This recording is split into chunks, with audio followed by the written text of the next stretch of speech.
Paz e graça, povo de Deus, tudo bom com vocês? Eu, Pastor PV, estamos aqui novamente no nosso AngularCast e hoje é o nosso 8º episódio. Então, eu quero te pedir para que você curta, se inscreva no nosso canal, estamos aí nas plataformas de áudio, vai lá, procura AngularCast, se inscreve, fica seguidor, aproveita, nós temos vários vídeos já, vários cortes de testemunhos poderosos, de relatos de vidas poderosos. E eu espero por você aqui sempre.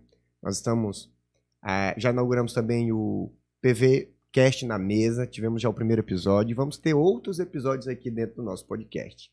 E hoje nós temos uma convidada especial, na verdade ela está inaugurando a segunda vez, né? Já esteve aqui, foi um dos primeiros episódios que nós gravamos, fez uma viagem missionária e está voltando dessa viagem, e nós vamos trazer ela aqui para contar um pouquinho dessa experiência que é fazer missões, principalmente missões transculturais. Seja bem-vinda, missionária Nayara Shelley. Seja bem-vinda. Obrigada. Bom estar aqui de novo para contar dessa experiência. Eita, coisa boa. Gente, Nayara, vamos lá. Você já veio aqui a primeira vez, conhecemos um pouquinho aí de como foi esse chamado. Você pode, inclusive, aí vou colocar na descrição do vídeo o primeiro episódio dela. E agora você fez uma viagem transcultural. Sim. Na primeira vez você estava aqui já às portas para viajar. Estamos preparando para ir aí viajar, passar um mês fora. E aí você foi e voltou. Graças a Deus. Voltou, né? Voltei. Tinha o risco de não voltar e graças a Deus. E assim, Nayara, como é que foi essa experiência? Eu sei que tem algumas coisas que não dá para falar, em função de toda... você foi para uma área que a religião, principalmente o cristianismo, é muito perseguido. Sim. E a gente sabe desse risco. Mas como foi essa experiência?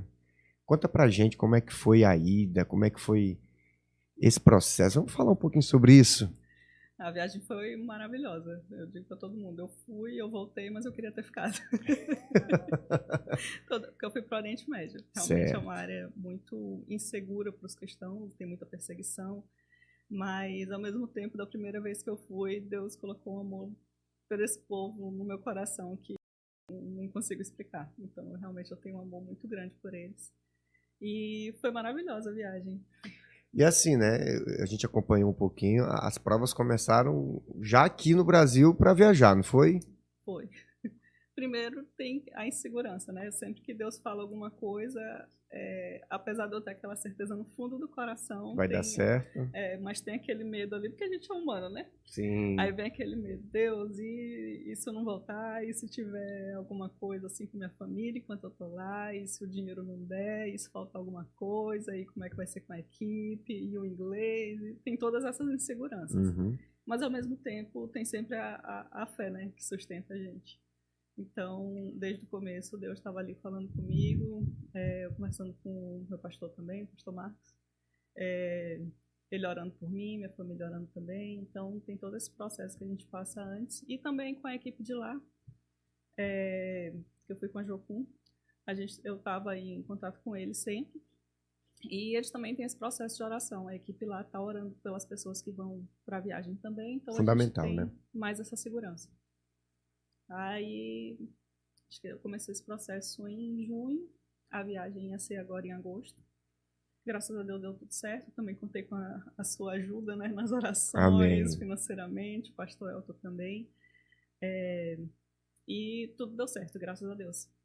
Que bênção. Dia 31 de julho que eu viajei e voltei dia 28 de agosto. Então foi quase um mês aí. E como é esse processo, Nayara? Já chega, porque as pessoas têm, talvez que têm nos ouvido, nos assistido, acha que de repente Então, como é que foi esse processo? Porque quando a gente fala de missões, a gente tende a imaginar algumas coisas. E às vezes o pessoal acha que o missionário aí ele vai para o meio da rua, vai abordar as pessoas, vai pregar, porque ele tem uma visão de evangelismo remete muito à realidade que ele vive no Brasil. Sim. E a gente sabe que as coisas podem ser desse jeito, como podem não ser. por estar em uma região que é o Oriente Médio, que a gente sabe que a entrada já é dificultosa, já com muita dificuldade, como é esse processo? Vocês chegam, vão para uma igreja, como é que é assim? O que tu pode nos contar desse processo de como é que é evangelizar alguém? Como é que se dá esse processo de evangelismo? Não acontece como aqui no Brasil, primeiro, mas também não é uma coisa tão dificultosa. Lá a gente entra como turista, a gente é recebido por uma organização, geralmente trabalha-se com ONGs, como ajuda humanitária, e a gente dá aula de inglês, dá aula de culinária lá para as mulheres, que a gente trabalhou num acampamento de refugiados. Então, o principal era, as meninas eram alemães, estavam comigo, então a gente dava aula de inglês, de alemão, de culinária, teve aula de artes, inclusive teve um moço da equipe que estava junto com a gente, que ele deu aula de karatê também. Oh. Então, assim, a gente tem esse contato com as pessoas e, no nosso caso, por ser um acampamento de refugiados, a área governamental, a gente não pode livremente evangelizar. Até porque também é um país fechado, a gente não pode livremente evangelizar de qualquer jeito. Então, o que é que a gente faz? A gente tem tempo de mesa com eles. Tempo de mesa. A gente pega, faz uma roda de conversa. Me conta sobre a sua vida. Me conta o que você passou. Me conta sobre a sua religião. Aí a gente já entra no assunto de religião, apesar da gente saber que Cristo não é religião, né? Aí a gente ouve eles, a gente tem esse tempo conhecendo a pessoa. Aí depois a gente começa a contar a nossa história. Porque eu tenho um Deus, porque meu Deus fez isso e isso na minha vida, porque ele mudou a minha vida, porque a minha religião é assim. Então não é uma coisa tão direta como a gente faz aqui. Jesus te ama porque aceita Cristo, porque faz isso, isso e isso. Não, a gente tem esse tempo e a gente apresenta Cristo para eles de uma forma como ele mudou. Num ambiente mais de mesa e de relacionamento. Exatamente. Entendi. E aí, por exemplo, vocês chegam, vocês começam inicialmente trazendo um trabalho social. Uma ajuda humanitária.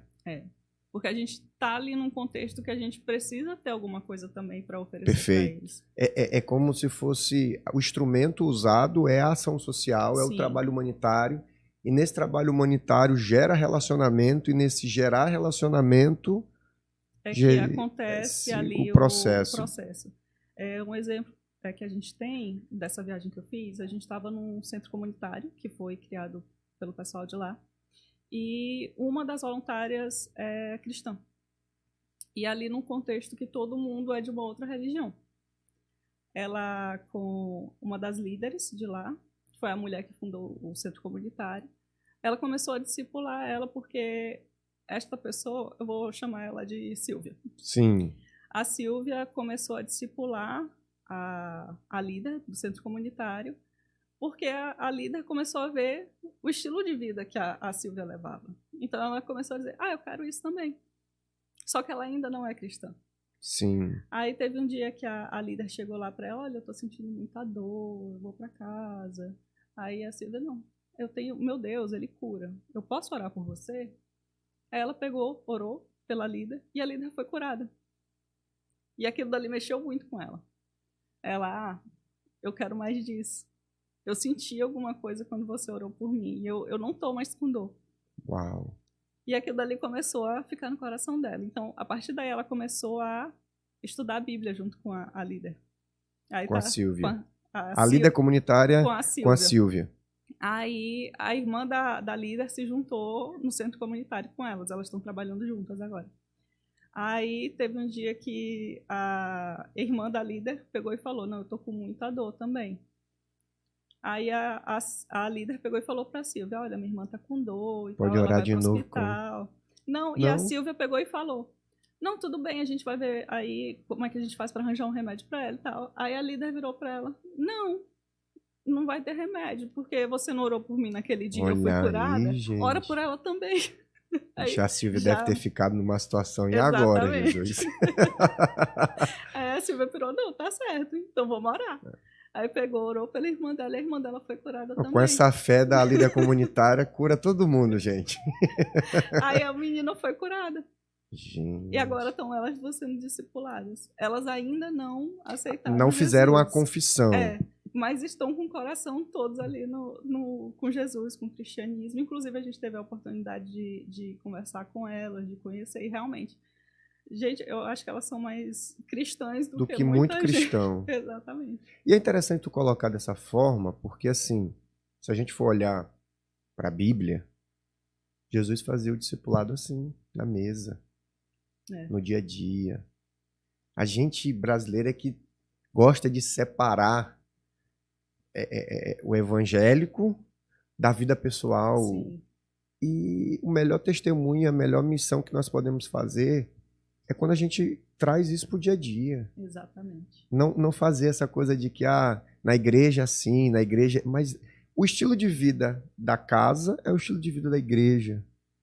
Isso é impressionante, porque tem muita gente que acha que não é assim. Inclusive, até eu fui muito confrontada nessa viagem. Sério? Por essa questão, não exatamente de separar, mas por sempre estar querendo ver ali o extraordinário de Deus acontecendo. Porque, tipo, aqui a gente vê muito mover. É a cura, é a libertação, é o pessoal confessando publicamente a Cristo. E eu tava esperando que isso acontecesse lá. Tipo, ver esse extraordinário. E não aconteceu nada nesse sentido. Entendi. Apesar das duas curas aí já serem extraordinárias. Não, mas esse foi o testemunho delas que a gente teve lá. A gente não estava lá ainda. Compreendi. Foi ela que contou pra gente, a Silvia que contou.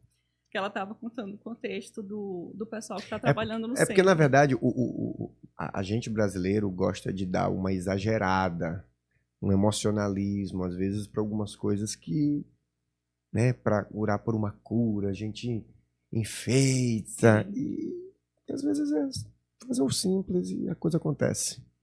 E o confronto foi justamente esse que Deus estava me falando. Porque, assim, a gente não viu nada de... Ninguém se converteu, ninguém foi curado na nossa frente, mas Deus estava me falando que aquilo dali que a gente fez, tipo, as aulas de inglês, as conversas que a gente teve com os tradutores no acampamento, que eles não são cristãos, tudo aquilo dali foi uma semente que foi plantada e que vai... Mas é claro, a Bíblia fala, né, que uns plantam, outros regam. Exatamente. Mas quem dá o crescimento, quem faz brotar é Jesus. Exatamente. E isso daí foi super importante, assim, para o meu crescimento espiritual também, mas assim, de ver que não é um trabalho em vão. Porque também, assim, no primeiro dia que eu cheguei lá, foi ataque espiritual, assim, o dia inteiro. Eu cheguei já pensando, Deus, o que é que eu estou fazendo aqui? Por que eu vim para cá? Essa viagem é muito curta, não vai dar tempo de fazer nada. E sabe quando a cabeça começa a questionar tudo que a gente está fazendo? Sim. Foi o que aconteceu. E como a gente teve um problema com o voo, por conta desse conflito de Israel e Palestina, teve um bombardeio no dia anterior, que a gente foi, então o nosso voo foi cancelado e a gente teve que viajar no dia seguinte. Só que a gente ia chegar Esse aí eu acompanhei, compartilhou com a gente. Sim. No processo a gente estava orando aqui, graças a Deus deu tudo certo. Como a gente ia chegar no dia anterior, a gente ia dormir e no dia seguinte ia para o acampamento, né, para a gente ter esse tempo de descanso. E a gente chegou, a gente foi direto do aeroporto pro acampamento que a gente ia para trabalhar. Ou seja, já chegou com a mão na massa. Exatamente. Então eu não tive tempo nem de processar que eu tinha chegado lá. Sei. Então eu passei o dia me sentindo mal, assim, espiritualmente e emocionalmente. Porque fisicamente, apesar do transtorno com os voos, estava bem. Então o que eu senti lá quando eu cheguei era, tipo, eu quero me isolar, eu não quero falar com ninguém. E sabe, assim, um medo que a gente não sabe explicar e uma tristeza, assim, uma angústia no coração. A atmosfera do lugar também. Sim, é muito diferente. Tirando porque, primeiro eu fui para Berlim pra gente fazer o treinamento lá. E Berlim também não é uma cidade, assim, muito... Céus abertos. Exatamente. Então eu já comecei a sentir de lá. Céu de bronze ali. Então, quando chegou no Oriente Médio, aí é céu de bronze com ferro. Aí, quando a gente chegou do acampamento, nossa equipe tinha 6 pessoas só. A gente fez um briefing lá, a gente teve uma reunião para saber o que todo mundo estava sentindo e a gente chorou. Depois da oração aí que foi fluiu, acalmando, aí foi melhorando. Aí no dia seguinte eu já estava bem. E como é que se dá, Naira? Por exemplo, a gente observa que é um discipulado de mesa, um discipulado de vida na vida, mas aí tu veio, foi embora. Como é que se dá esse processo de discipulado com essa obra em questão? Tem uma igreja, tem uma cela, como é que funciona esse processo?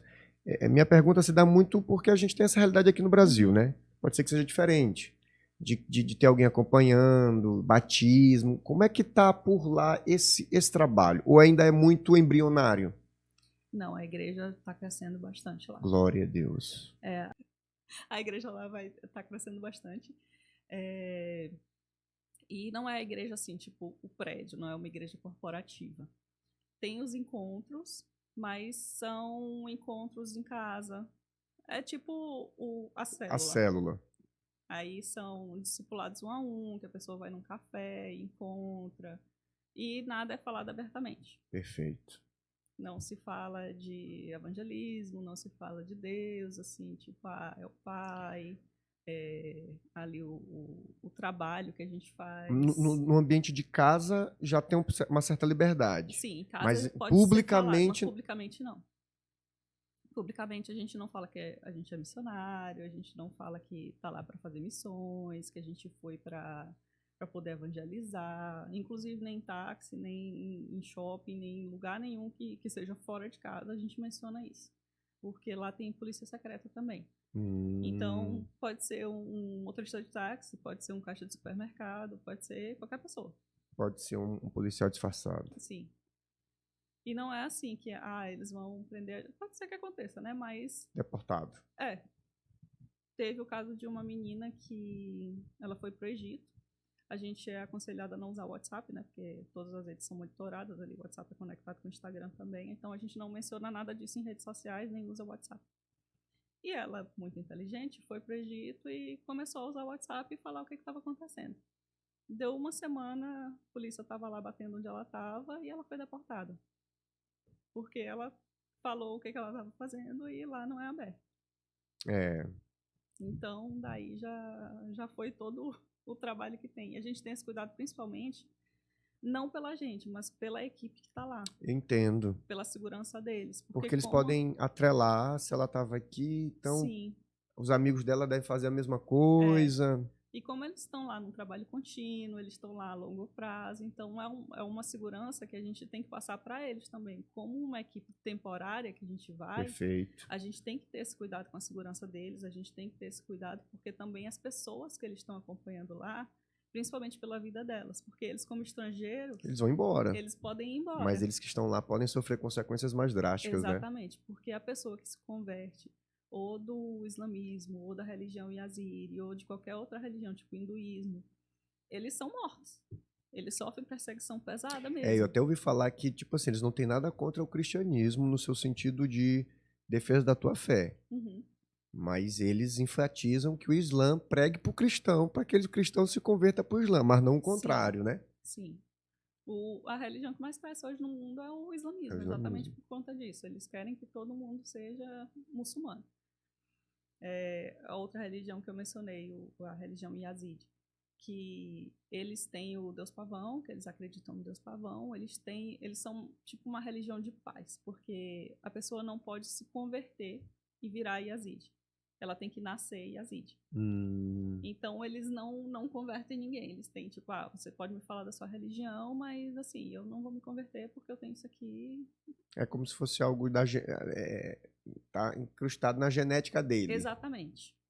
E, assim, eu sei que tem alguns que já se converteram, mas eles mantêm a religião, a tradição, mas exatamente por essa questão também da perseguição. Eles não falam que eles são cristãos exatamente por conta da perseguição que eles sofrem. E eu te pergunto uma coisa, nessa viagem, o que mais, assim, impactou você? Eu sei que cada viagem, né, ela tem a sua particularidade. Nesse caso, porque assim, tu já me contou viagens em que a igreja que te mandou lhe abandonou, ou não deu a assistência que deveria dar. Essa agora, de repente, foi um testemunho, uma experiência pessoal. O que dessa viagem mais te impactou? Eu sei que talvez tu vai ficar aí agora pensando, e agora? Porque impactou tudo. Exatamente. Mas algo assim que foi diferente. Tem, assim, algum momento, ou tem vários momentos? Compartilha pra gente. Eu acho que foram vários momentos. Mas o que mais me impactou foi o povo que eu conheci lá. Porque eu já tive esse trabalho com os muçulmanos, principalmente. E dessa vez a gente foi para um campo de refugiados diferente. A gente foi para ficar Só para o com... povo entender, refugiados do Estado Islâmico, né? Sim, na verdade, eles não nem são lá, eles não são considerados refugiados porque como eles são do próprio país, Ah, eles sim. são pessoas deslocadas internamente, é assim que eles chamam. Ah, tá. Pra gente é É, uma- considerado refugiado porque eles é como estão... se fosse uma pessoa que morasse numa cidade, ela teve que morar em outra cidade de Sim, forma temporária, vamos dizer assim. exatamente. Para contextualizar, o Estado Islâmico invadiu a cidade que esse povo estava e eles tiveram que, obviamente, fugir. O Estado Islâmico matou a maioria dos homens e pegou as mulheres para fazer de noivas do Estado Islâmico, estuprou Misericórdia. as mulheres, fizeram um filho e assim, até os filhos do Estado Islâmico eles não são considerados nem muçulmanos e nem desse outro povo. Tem toda uma questão religiosa aí por trás, mas essas crianças hoje são órfãos Meu Deus. e tem muitas viúvas e os homens também sofreram vários traumas porque eles pegam principalmente os homens. E a gente teve a oportunidade de conhecer esse povo que fugiu desse ataque. E é uma coisa assim que me marcou muito porque eles têm um sentimento de que a identidade deles é o sofrimento. Porque eles já sofreram vários Misericórdia. genocídios. E eles vêm, gente, não deixem ninguém esquecer a nossa história. O pedido deles foi esse. Não deixem ninguém esquecer da gente. Vou começar a chorar. A gente trabalhou com os tradutores que eram desse povo. E a gente almoçava com eles. E passava muito tempo conversando com eles depois que a gente dava as aulas. E um dos tradutores ele estava contando como quando eles invadiram o lugar que eles moravam, ele contou o sofrimento dele, que ele viu os tios dele sendo mortos, ele viu o povo dele sendo morto, e eles tiveram que fugir para uma montanha. E eles tiveram que ficar na montanha, eu não lembro se foram 3 dias ou 10 dias, que eles ficaram sem água, sem comida, e as pessoas começaram a morrer por conta disso também, acho que foram 10 dias. Porque eles não tinham para onde ir, porque na montanha Fugindo. não tinha para onde ir. E a gente vê o sofrimento da pessoa assim no olho. E Não tem como. não tem como não sofrer junto, não tem como. Tô contando aqui, eu já tô sofrendo. Imagina você lá. Aí a nossa equipe teve uma ideia de a gente vai fazer uns cartões de encorajamento para todo mundo da equipe que estava lá. E aí a gente pensou, não, vamos pedir para Deus para Trazer as frases. trazer o que ele quer falar para as pessoas, não o que a gente quer escrever para elas. Ele é comum. E a gente orou por cada um deles. E os tradutores, como eles não são cristãos, a gente pediu para Deus, dá uma coisa assim bem pessoal para que realmente eles sejam impactados por ti. E esse tradutor especificamente, Deus falou uma coisa bem simples, que era que ele era o pai e que ele estava cuidando desse tradutor e que ele queria o tradutor para ele. Essa foi a mensagem do cartão dele. E o Salmo, eu não lembro se é 91 ou 121 agora. Eleva os meus olhos para o monte. De onde virá o meu socorro? Meu socorro virá do Senhor. E é exatamente isso. Que eles olham para as montanhas e que o socorro deles é as montanhas. E o Salmo diz exatamente que o socorro vem do Senhor. E ele deu essa palavra para ele. Quando a gente entregou o cartão para ele no último dia, esse menino chorou. Que assim, foi... Copiosamente. E é um negócio que ficou marcado comigo. Você dizer que a identidade deles é o sofrimento é forte, viu? Porque a gente começa a conversar com qualquer um desse povo. A primeira coisa que eles fazem é contar da história dos genocídios que já aconteceram com eles. Qualquer um que a gente conversa, eles começam pela história de como eles já foram atacados e de como o povo já foi morto. Tu lembra, assim, de uma história, tu contou essa da montanha, mas com certeza deve ter ouvido várias outras histórias. E assim, né, como povo brasileiro é um povo afortunado, né? Nós temos essa liberdade de buscar a Deus, que às vezes a gente nem aproveita. O que mudou assim dentro de ti, Nayara, depois dessa viagem? Porque assim, a gente vai para ajudar e a gente sai ajudado. Uhum. A gente vai para ministrar e quem sai ministrado somos nós. O que mudou na tua vida depois dessa viagem que tu traz hoje nessa bagagem? Tua visão de reino de Deus, de evangelho, o que mudou? Eu acho que eu voltei muito pro primeiro amor, pra simplicidade. Porque, como eu falei, a gente fica esperando aquele Aue, extraordinário, aquele auê, aquele mover do Espírito Santo. E não, Deus mostrou que ele está ali no simples, que ele não precisa estar aquele mover do Espírito Santo. Uma palavra da Bíblia, mesmo que a gente esteja ali só lendo, que a gente acha que às vezes está só lendo mesmo, né? Mas não, a palavra de Deus é viva, de fato. Como o exemplo do Salmo, que ele mostrou para a gente para colocar no cartão. Aquilo é uma palavra viva. E aquilo dali ficou no meu coração, tipo, eu fico esperando tanto de Deus, assim, tipo, aquele movezão. Às vezes não, às vezes é só um suspiro. às vezes, assim, eu vejo que é porque a gente se acostuma tanto com uma linguagem cristã, Uhum. contexto de igreja, Bíblia, que a gente começa a perder a sensibilidade para aquilo que é simples. Sim. Quando a gente vai para lugares como esse, aonde talvez se tu dissesse aqui esse salmo ou recitasse esse versículo, amém, glória a Deus. Mas quando você vê ele nessa circunstância, você vê que a palavra de Deus ela é viva. Ela é viva, de fato. E lá, a cidade que a gente estava era tipo num vale. Então, literalmente, é só montanha ao redor. Então, isso faz muito Muito sentido. sentido, porque você vê a geografia contribuindo para aquilo que está ali escrito no versículo. Sim. Outra coisa, a gente foi para uma cidade que é bíblica. Então, de estar ali naquele contexto, de saber, e, tipo, gente, isso daqui foi um lugar que aconteceram coisas reais, que eu já li na minha Bíblia, que isso daqui, tipo, já foi um... Tô pisando no mesmo lugar que Jesus Que, pisou, ou que os antepassados pisaram pisaram. eu não sei, tem uma coisa nisso, assim, que eu não sei Tem, explicar. tem. Eu tive já a oportunidade de viajar para Jerusalém por 2 vezes. É diferente. Não é que a gente tem uma idolatria por aquilo ali, Uhum. ou a gente acha que a minha oração daqui não vai ser a mesma oração de lá. Mas não tem como negar o fato que aquela terra foi a terra que Jesus resolveu vir, foi aquele povo que Jesus resolveu usar, e que há algo peculiar da parte de Sim. Deus ali. Foi onde tudo começou a acontecer. Apesar de ser um ambiente espiritual muito pesado, eu acho que é exatamente por conta disso, porque é onde Deus começou tudo e tá ali aquele contexto espiritual que a gente sabe que existe, que sabe que está acontecendo ao mesmo tempo e que ao mesmo tempo foi o que já aconteceu no passado. Sim. Então tem uma coisa especial nisso. É muito interessante isso.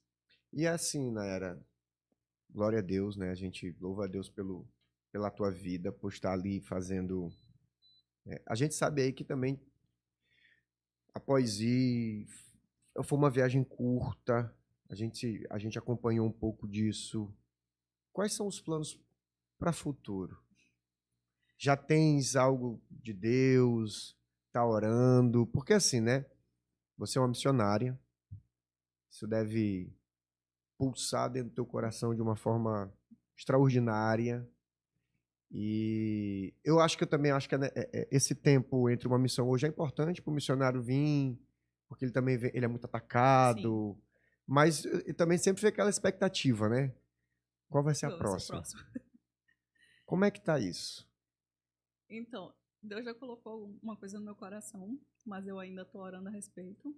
Tem um país que, na verdade, ele já tinha falado comigo quando eu estava lá no seminário, lá em 2013, e que eu não estava preparada para isso agora. Então, eu estou trabalhando também o meu psicológico, Sim, porque apesar de Dessa vez é um país da Europa, mas não é alguma coisa que eu estava esperando por isso.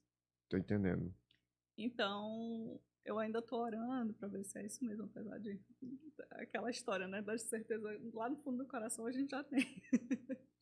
Mas ainda tô orando, ainda tô falando com meu pastor para começar a mover a respeito dessa viagem. Sim. E esse tempo aqui no Brasil, depois de vir, eu sei que cada viagem você amadurece no chamado, no propósito, no dom, naquilo que Deus.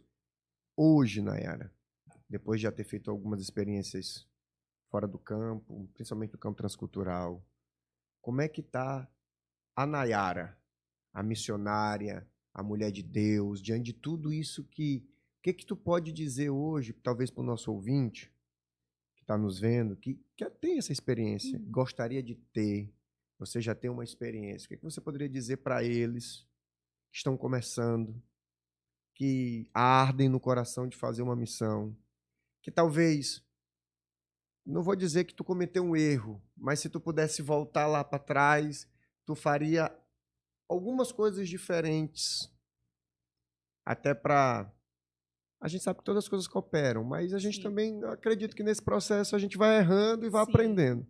com Qual certeza. seria assim as dicas que você poderia trazer para esse povo? Se tu fosse olhar para trás, pastor, eu trabalharia primeiro isso em mim. Eu acho que isso aqui, senão eu tive que trabalhar isso ao longo do tempo. Isso me trouxe alguns percalços. O que que seria hoje? Vamos por partes. Hoje eu tô bem, graças a Deus. Primeiro, o que eu diria para fazer é se conectar com Deus intimamente. Isso é o mais importante, porque a gente tem que ter uma base espiritual muito forte. E aquela história, eu não tô com vontade de ler a Bíblia hoje, eu não tô com vontade de orar hoje, e é se forçar a fazer isso, mesmo quando não tá com vontade. Óbvio que ninguém é perfeito. Hoje eu É amanheci com verdade. aquela vontade de orar, com aquela vontade de ler a Eu Bíblia. costumo dizer assim, quando tu não tá à vontade de trabalhar, tu falta trabalho? É exatamente isso. E é realmente ter essa base espiritual. Segundo, ter o emocional muito bem firmado. Porque mesmo que a gente vá para o interior do Maranhão, o missionário está ali. É diferente. Não é a mesma coisa de, eu vou fazer uma viagem ali para o interior porque meus avós moram lá. Não. Tem um reino espiritual e a gente vai Você ser vai em atacado. missão, né? E quando o espiritual acontece ali, é tipo, eu falei que eu cheguei lá na cidade que a gente ia e eu fui muito atacado. Só que não foi o meu espiritual que foi atacado, foi o meu emocional. Então eu já fiquei ali, eu fiquei com medo, eu fiquei angustiada, eu fiquei triste, eu queria me isolar. Então, se eu não soubesse lidar com isso, se eu não falasse para minha equipe que eu estava daquele jeito, se eu fosse, não, vou simplesmente me retirar aqui e vou ficar isolada, aí mesmo E às vezes a que pessoa ia acha que o piorar. missionário vai e ele não vai sentir nada. Ele tá É, super, hiper, mega. De nada para ele, não, gente. Então, o emocional é super importante. Se precisar, se tiver que fazer cura interior, faz. Se tiver que pedir ajuda para um psicólogo, pede. E esse é o momento que, quando ele está aqui nesse tempo, vamos dizer assim, de cuidado, ele precisa fazer um check-up. Sim, também. A saúde física também é muito O importante. check-up físico e o check-up espiritual. Espiritual e emocional. É emocional, tem que. Bota a mão na minha cabeça, expulsa aqui uns negocinhos. Não, a pessoa tem que ser madura o suficiente para entender que ela precisa de ajuda. Porque tem muita gente que se sente mal, porque eu tô me sentindo assim, porque a pessoa sabe que tá mal emocionalmente, mas ela não admite porque ela acha que ela tem que ser forte. E não é assim, porque uma hora a conta vai chegar. E é interessante, Naira, tu colocando isso, porque o pastor local, ele não tem, vamos dizer assim, esse tempo. Tu estás hoje fora de uma missão transcultural, então vamos dizer que tu estás se cuidando. Uhum. O pastor local, ele não tem esse descanso. Mas tu falando aqui, eu tive um insight. Não é porque eu não estou sem fazer a missão que eu não devo estar me cuidando. E às vezes eu observo muito pastor local sofrendo o que muitos missionários sofrem no campo transcultural, mas não procurando ajuda. Porque, gente, ministério... É exaustivo. Tem muito pastor que realmente ele vai tomando, porque é uma carga muito grande. Não, Porque imagina. cuidar de pessoas, tá ali sempre ouvindo problema e retendo aquilo. Imagina, você está num ambiente onde a identidade de um povo é o sofrimento. Tu escuta história de manhã, de tarde, de noite, de sofrimento. Não é fácil. Durante, a pessoa tem que se cuidar durante alguém um mês. Daqui a pouco tu tá sonhando com isso e não sonha. Tem que se cuidar. Sim. Eu acho que é por isso que Deus fala também na Bíblia que o tempo de descanso é muito importante. Verdade. E às vezes a gente descredibiliza e não dá a devida atenção para o tempo de descanso. Sim. Então hoje o cuidado físico e emocional, você diria que é algo que o missionário, ou qualquer pessoa que vá para o ministério tem que dar atenção. A questão física também é muito importante. Cuidar do corpo. Às vezes a gente acha que, porque tá com sobrepeso, porque é uma coisa assim, é normal, porque a gente come muito. Não, a gente tem que se cuidar. Porque eu fico imaginando, por exemplo, acordar de manhã, ir para um acampamento desse, anda para lá, anda para cá, você tá exausto, fisicamente falando. Imagina com sobrepeso. Calor. E no calor, que ali... Ali tava quente, né? Tava quente. Beirando 50 graus. A gente tava dormindo era só 2 ventiladores. E à noite lá, eu comparo que tava aqui no sol de meio-dia. Misericórdia. Tava muito quente. E para aguentar isso aí, a pessoa... Só chamado. É o chamado. É o chamado, é chamado. Não tem como. É chamado. Então é todo um preparo. Tem que ser o espiritual primeiro, depois o emocional, aí vem o físico. Aí tem que estar tudo em ordem para poder sair. Nayara, a gente tá chegando no final, mas eu queria falar algo assim. Essa foi uma viagem que você, ao contrário de outras, você teve um apoio ministerial de igrejas que estavam ali lhe apoiando em oração, financeiramente. Inclusive, o nosso ministério foi um desses que abraçou a causa. Sim. Como, acredito que você já fez missões onde não teve esse apoio. Qual é a diferença e qual é a relevância de quando uma igreja local abraça e de quando uma igreja não abraça? Porque, por exemplo, você já compartilhou com a gente situações de agora, vou comer como, qual o dinheiro e tudo, e agora você não teve essa preocupação, pelo menos num nível... Sempre tem, claro, porque a gente está num outro campo e se o povo não honrar, mas graças a Deus tudo cooperou. Qual a importância da igreja local hoje abraçar causas como, por exemplo, essa? É super importante, porque a primeira experiência que eu tive transcultural foi exatamente isso. Eu fui com uma igreja, a igreja me abandonou, mas acho que eu passei 9 meses fora. No primeiro mês que eu estava fora, a igreja simplesmente me abandonou. Então, aquilo dali, principalmente pelo meu histórico, que eu já tinha sofrido uma decepção com a igreja. Um abandono. Me marcou muito. Então, aquilo dali foi mais uma decepção para mim. Agora foi totalmente diferente. Foi tipo Deus redimindo também a experiência que eu já tive. onde houve desonra, teve dupla honra agora. Então... eu estava ali amparada pela minha igreja local, a Igreja Casa de Adoração. Tive a sua ajuda com a Igreja Angular, também com o pastor Elton, que estava ali com a Batista da família. Então, eu estava sendo amparada por 3 igrejas. Glória a Deus. Então, eu estava mandando o boletim informativo com tudo que estava acontecendo, e sempre que eu precisava, eu ligava para minha irmã, ela entrava com contato com o pastor, aí vocês ficavam sabendo com o boletim também. Então, eu estava com aquele amparo ali espiritual, que foi muito importante. E que eu sei que eu senti também isso com as orações, porque não foi só o primeiro dia que eu senti ali aquele peso espiritual muito grande em cima de mim. Teve um dia também que, eu acho que foi um dos últimos dias que a gente estava lá, por conta do calor, eu resolvi dormir na sala, porque era o único lugar que tinha ar-condicionado. Sim. E eu não vou para a sala, que pelo menos eu vou tentar dormir lá. Pelo menos de 32 pode ficar 28. Peguei, deitei, eu peguei, do nada, veio um medo, que eu comecei a me tremer de medo. E a minha cabeça começou, e se o Estado Islâmico invadir esse prédio agora? E se eu for sequestrada? E se eu for estuprada? E se acontecer isso? E se acontecer? E eu me tremia de medo. Isso nunca aconteceu na minha vida.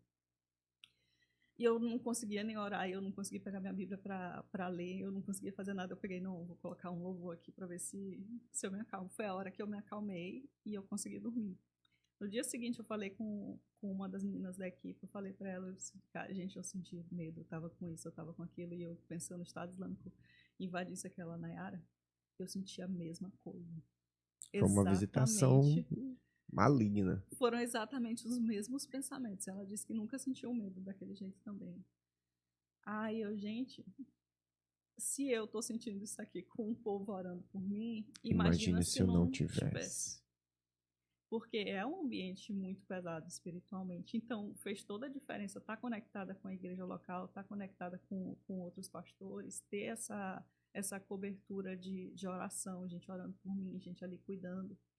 Então, é muito importante estar conectado com a igreja local, é muito importante estar conectado ali com outras pessoas também, não só com a igreja local, mas porque a igreja é uma só, né? Não, sim. Nós somos um corpo só. Então, isso é muito importante, estar conectado ali com pessoas. Ambiente de mesa, com outras pessoas, a fé de um edifica a fé de outro, o problema de um ajuda o problema do outro. Sim.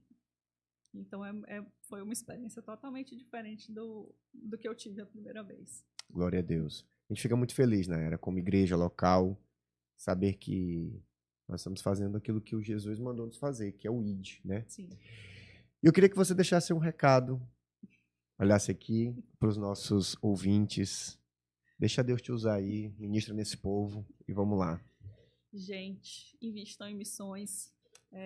Vocês que têm esse chamado que Deus falou com vocês, ou que Deus não falou, mas que vocês têm no coração de ir, vão. É bem simples.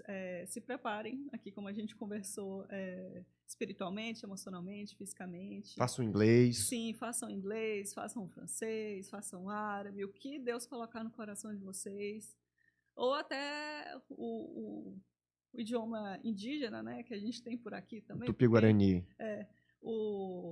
Se preparem não só para missões transculturais, mas a gente tem aqui o interior do Maranhão que tem povos não alcançados, a gente tem aí o Brasil que tem os ciganos, que tem muita gente não alcançada também, e que é super importante ter esse trabalho missionário. E se você achar que não pode ir, apoie o missionário financeiramente, ore por ele também, o coração é muito importante, mas esteja conectado com sua igreja, esteja conectado com os missionários, e oração é super importante. Sempre apoie o missionário emocionalmente, pergunte como é que ele está, pergunte o que ele está precisando, ore e prepare-se para o ID, porque o Jesus está voltando e o final dos tempos está aqui já. Celeiros estão brancos, né? Exatamente. Pois é, terminamos nosso episódio de hoje com esse testemunho maravilhoso.